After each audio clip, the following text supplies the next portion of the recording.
હું Jaydev Joshi, president bar association Junagadh.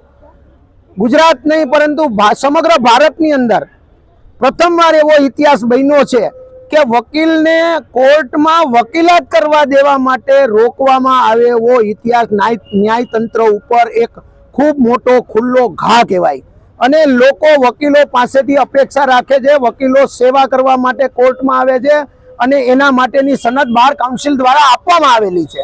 અને bar council આપવામાં સનદ જે આપવામાં આવે છે એમાં સમગ્ર ગુજરાતની અંદર કોઈ પણ કોર્ટની અંદર પ્રેક્ટિસ કરી શકે છે. એના માટે ગઈકાલે એવો બનાવ બન્યો કે ચેતર વસાવાના કેસની અંદર અમારા એડવોકેટ શ્રી ગોપાલ ઇટાલિયા વકીલાત કરવા માટે જ્યારે જતા હતા અને એના અસીલને મળવાનું હતું ત્યારે પોલીસ દ્વારા એને કડક રીતે બહાર કાઢવામાં આવ્યા, અંદર પ્રવેશવા દેવામાં નહોતા આવતા. ત્યારે મારી ખરેખર સમગ્ર ન્યાયતંત્રને, જ્યુડિશિયલ ઓફિસરને અને સરકારને એવી વિનંતી છે કે શા માટે આવા કારણો શું, કયા એવા પ્રશ્નો છે કે જેના કારણે એડવોકેટને પણ પ્રવેશ આપવામાં દેવામાં નથી આવતો.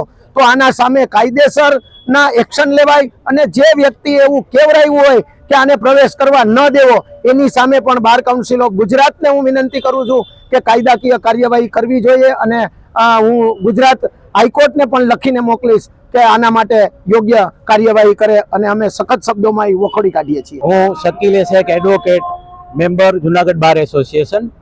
તાજેતરમાં જે એક એડવોકેટને રાજપીપળાની કોર્ટમાં તેના ક્લાયન્ટને મળવા માટે જવા માટે એને રોકવામાં આવ્યા. ખરેખર વકીલ છે A officer of the court છે, એને મળવા જવું હોય કે એવું કંઈ કહેવાનું નહીં, એ ગમે ત્યારે કોર્ટમાં જઈ શકે છે, પબ્લિક પ્રિમાઇસીસ છે. એટલે વકીલને વકીલાત કરતા કોઈ રોકી ન શકે.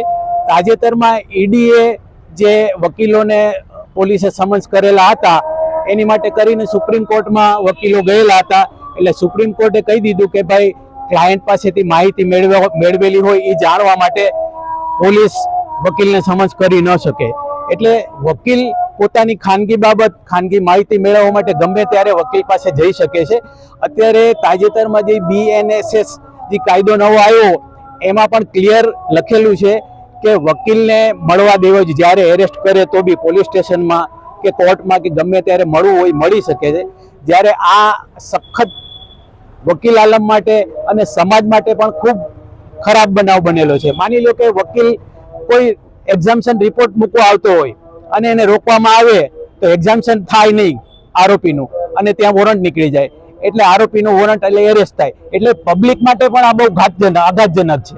એટલે આ જે કાર્યવાહી છે પોલીસની એ સખત અમે વખોડીએ છીએ અને એને રોકવી જોઈએ.